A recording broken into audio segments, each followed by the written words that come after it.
Hello, everyone.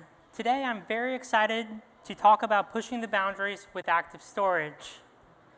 Specifically, using it to manage representations of files that are hosted on third-party services like Wistia. We'll also explore how to build a comprehensive media library enabling end users to manage their uploads and view them with ease. Before we dive into the technical details, I'd like to take a moment to introduce myself. My name is Andrea Fomera. My pronouns are she, her, and I'm a senior software engineer at Soundstripe, where I recently joined the team. I'd like to give a big shout out to Soundstripe for allowing me to take some time out of my day to be here today. For those interested in connecting with me further, you can find my information at afomera.dev, and yeah.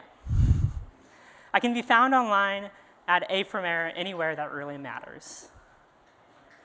Before we get started, my slides move very quickly. There will be a link to the code, and then the slides will be available up shortly after this talk. Everything I'll be sharing today has been written specifically for this talk with the goal of inspiring you to explore new possibilities within your own projects with ActiveStorage. I hope you'll walk away with fresh ideas and practical techniques that you can immediately apply. First, let's talk about ActiveStorage. Let's define what ActiveStorage is and how it fits into a Rails application. According to the Rails guides, ActiveStorage facilitates uploading files to a cloud storage service like Amazon S3, Google Cloud Storage, Microsoft Azure Storage, and attaching files to Active Record objects. It comes with a local disk-based service for development and testing and supports mirroring and subordinate services for backups and migrations. That was a mouthful, but that was from the Rails guides. Put simply, ActiveStorage simplifies file uploads by extracting the complexity of working with different cloud storage providers while also supporting local file storage for development and testing environments. Behind the scenes, ActiveStorage relies on three main tables to accomplish this: ActiveStorage blobs, ActiveStorage attachments, and ActiveStorage variant records. Blobs are the key representation of files we upload. Each blob is a record in Active Record that stores essential information about each file, such as its content type, byte size, and the actual file itself, a location of it. Attachments act as the bridge between your Active Record model and the blobs. When you attach a file to a record in your application, ActiveStorage creates an attachment that links it to the blob to the specific model instance. Variant records track variation of processed images. For example, if you need to resize an image to create a thumbnail or reduce its dimensions to a smaller dimension or larger, these variations can be stored in the table, assuming tracking is enabled. This allows for easier reference and management of different file versions. Now, how does this work in practice? In practice, typically applications use follow a one blob to one attachment relationship. If you need to associate the same file with multiple records, ActiveStorage will just upload a new file again as you upload it in the browser for each attachment, meaning a new blob is created each time behind the scenes. This behavior works well for most cases, but let's consider a scenario where your application is storing millions upon millions of files, and your users are repeatedly uploading the same files. This redundant behavior leads to multiple blobs being created for identical files, consuming unnecessary storage space and bandwidth. So the question becomes, is there a more efficient way to handle this? How can we make lives easier for our users and our infrastructure? Today, we're going to explore how building a media library can solve this problem. But before I dive into that, I want to discuss building custom services with ActiveStorage. ActiveStorage is primarily known for managing files to the cloud storage providers like Amazon S3, Google Cloud, or Microsoft Azure. These services define how ActiveStorage interacts with these providers. But did you know you can create your own custom service to interact with different providers and handle different use cases? Today, we're going to walk through the requirements for building your own custom service. As an example, let's look at how you can integrate Wistia, a video hosting platform, directly into your Rails application. In the code on the slide, which I know can be hard to see, you can see that a custom service in ActiveStorage starts by inheriting from ActiveStorage service. There are several key methods you need to define to get your custom service up and running: upload, delete, download, download chunk, and public. These methods are the backbone of any ActiveStorage service and define how files are uploaded, retrieved, and managed in the service.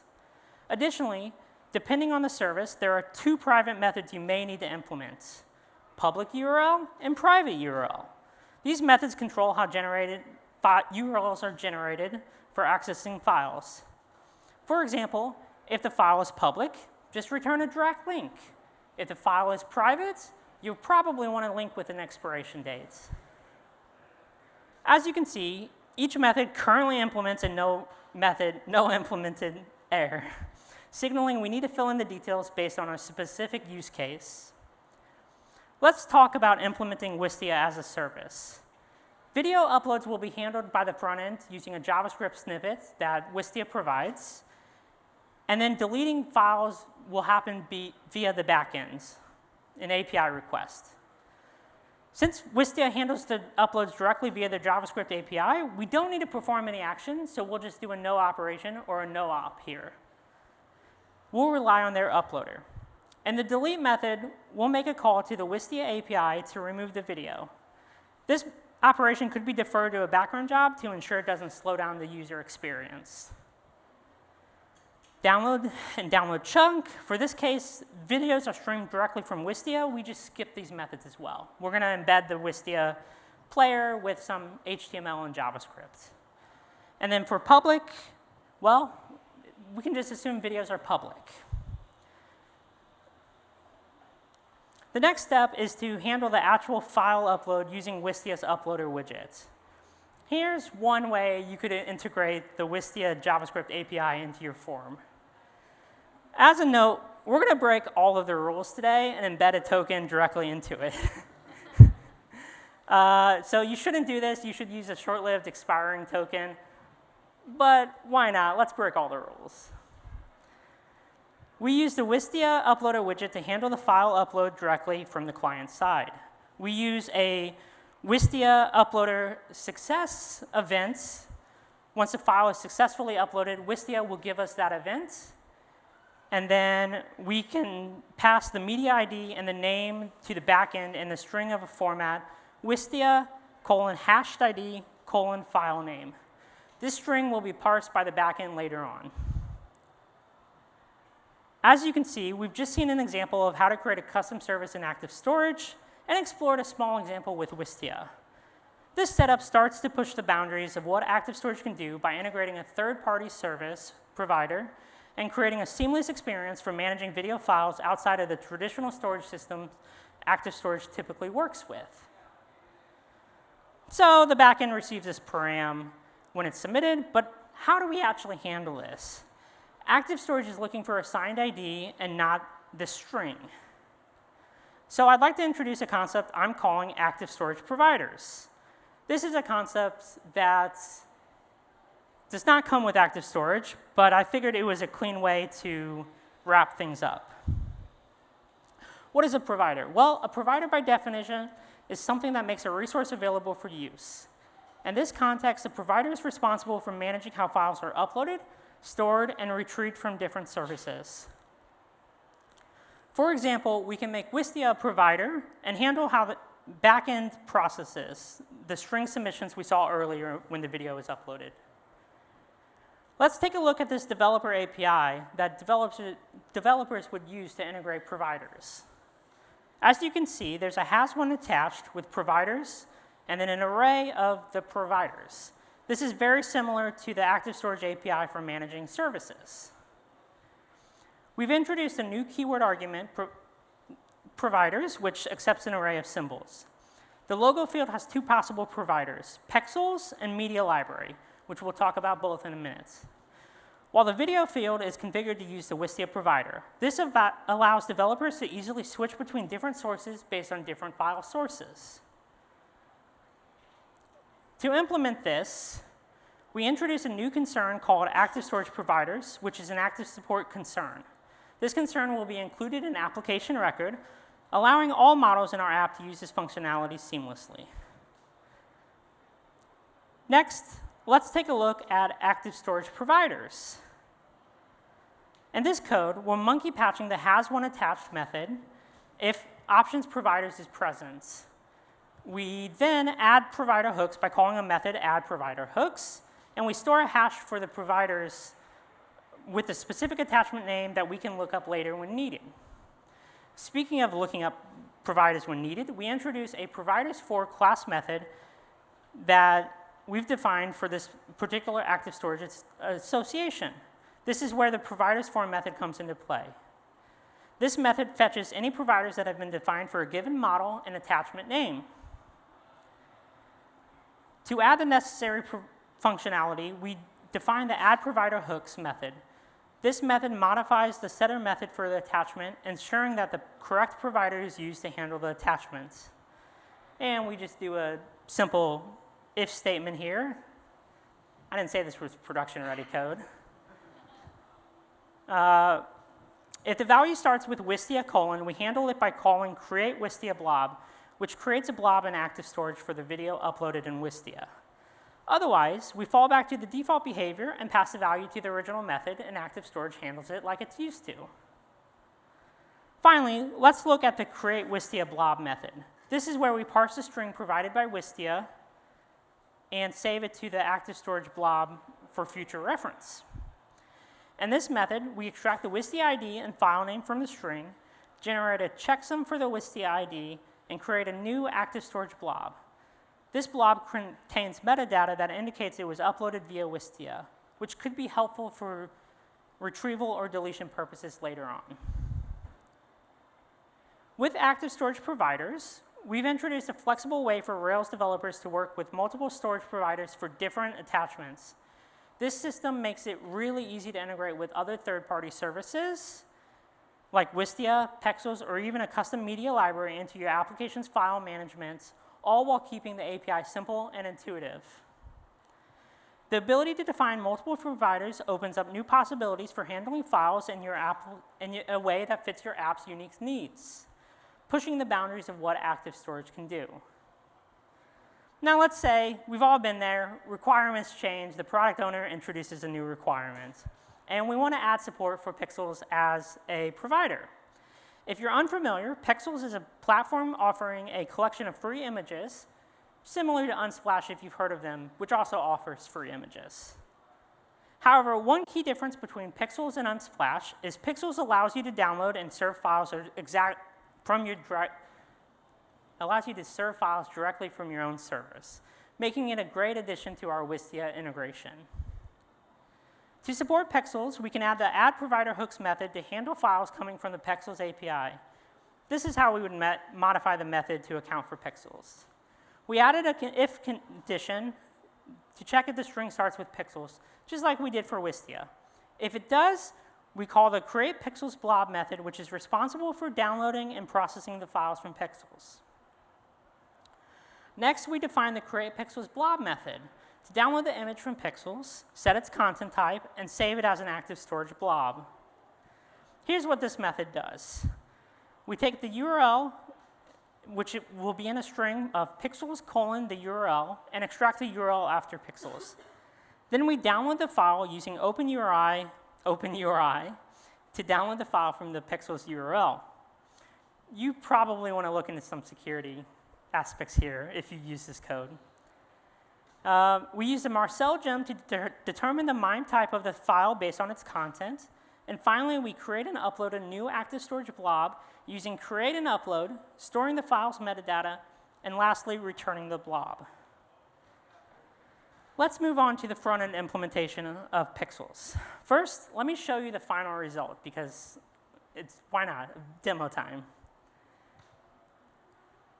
In this case, I have a form here, and I'm scrolling down to an upload component, and I'm either able to choose from uploading from my computer or searching Pexels for free images. I'll search mountains, the images will show up, I can click one, or I can search for cars, maybe I'll search for coffee, And yeah, that coffee looks good. Let's pick that one. Lastly, we'll create the article, and behind the scenes, we downloaded the file and saved it to our ActiveStorage hosts. So how do we implement this? Well, we want users to be able to upload images to an ActiveStorage association and give them the option to choose from pixels.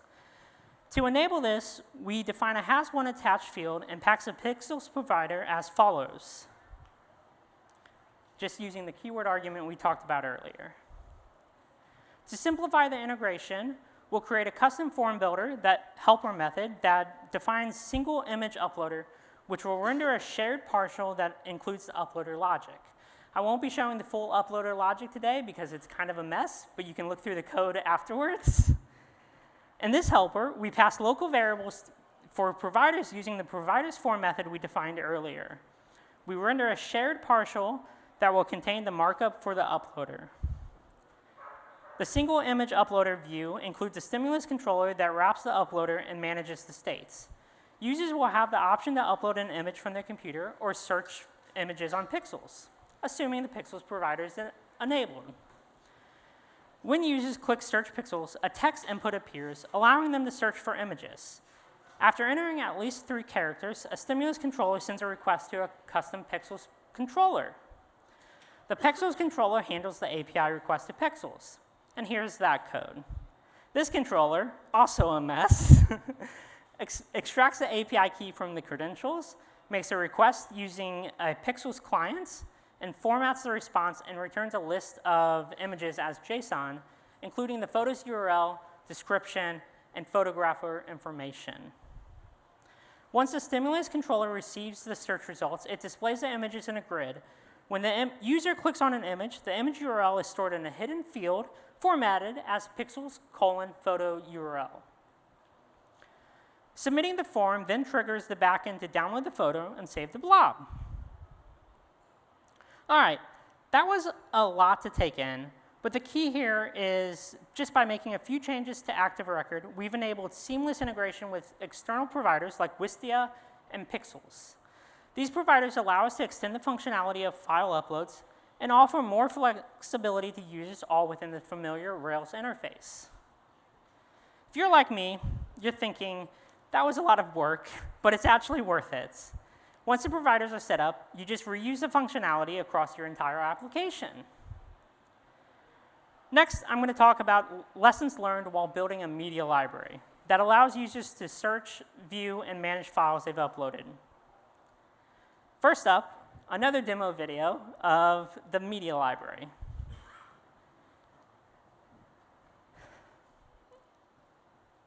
So here I'm searching for Andrew Mason.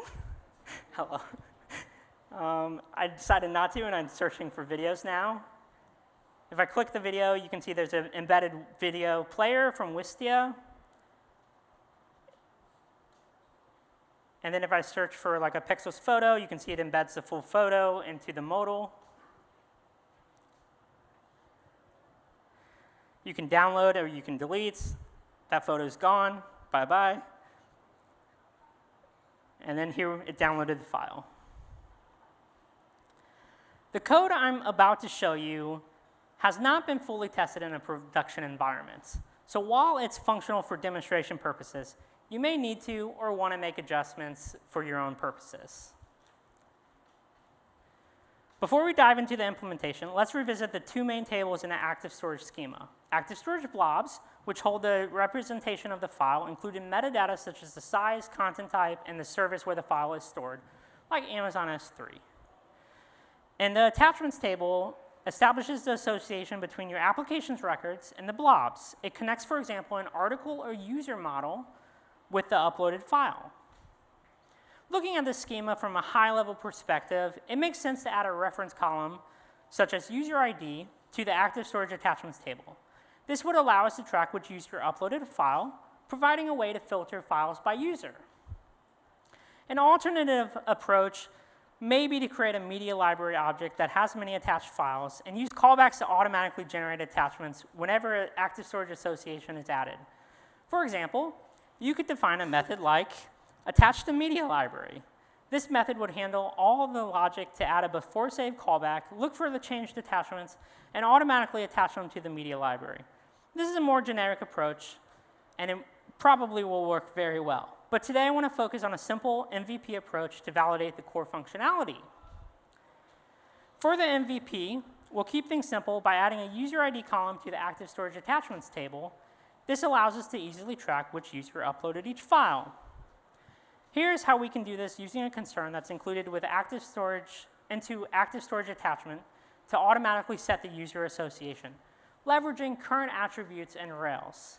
We'll ensure that anytime a file is attached, the current user is recorded, whether it's through a background job, a rake task, or a regular request. This concern adds a belong to association, which automatically populated the current user when an attachment is created.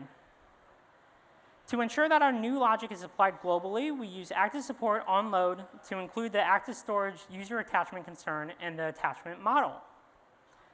By doing this, we achieve two major benefits. We can track who uploaded each file,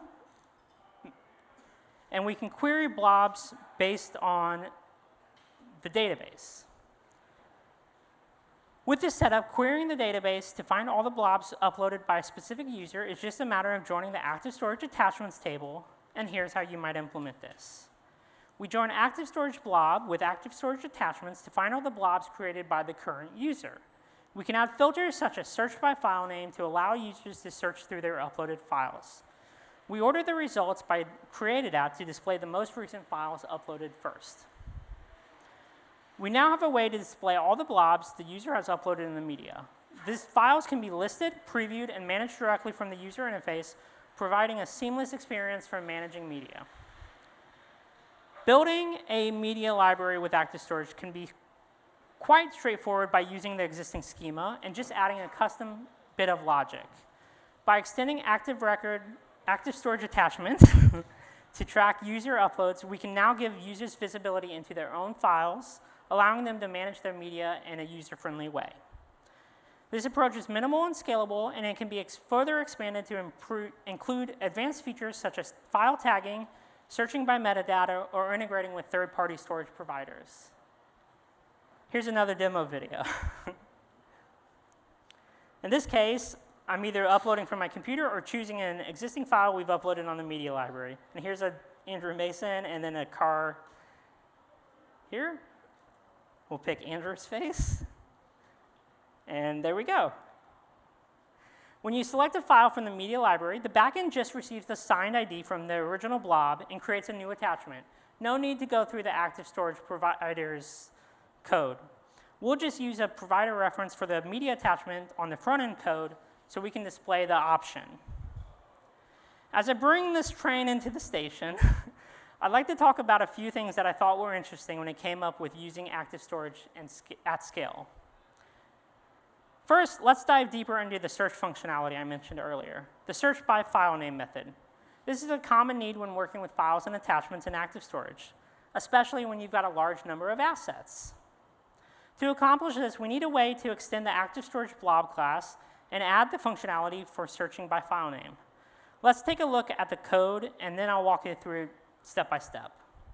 Here, I'm defining a search by file name class method inside of the ActiveStorage scopes module.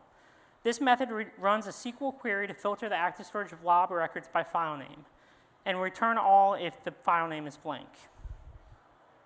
We're using like in the SQL query to match any parts of the file name. This allows for partial matches and makes the search more flexible. Don't forget to include the scopes concern in ActiveStorage blob if you do this approach. In a previous role, we had a concept of well-known blobs. These were blobs the system would use for demo contents. We had to be sure they weren't deletable by end users. Also, in that role, we needed to prevent deleting of files on the file storage when it was hooked up to the production file storage. This posed an interesting problem. As such, one tip I learned was to just conditionally prepend the concern to override the delete method on the blob to accomplish this task. Some helpful things to know that might save you some debugging time if you go this route. Adding a user ID to ActiveStorage attachments can be error-prone if you don't have current user set in your background jobs. Don't forget to enable providers if you add them to your backend to get the front end to show up. And if you leave here and remember just a few things, I hope those things are, you can think outside the boundaries of frameworks provided by Rails with a little creativity, like enhancing an uploaded component with the pixel searching and selecting. Custom services can allow you to do new and unique things with ActiveStorage. Thank you for your time. It's been an absolute joy to speak here today, and I really appreciate your time. If anybody has questions or comments, feel free to come find me after the talk. You can find the slides at afomera.dev/speaking and a link to the repo on my GitHub. Or you can find me online at Twitter, and I'll be posting this information later. Thank you so much.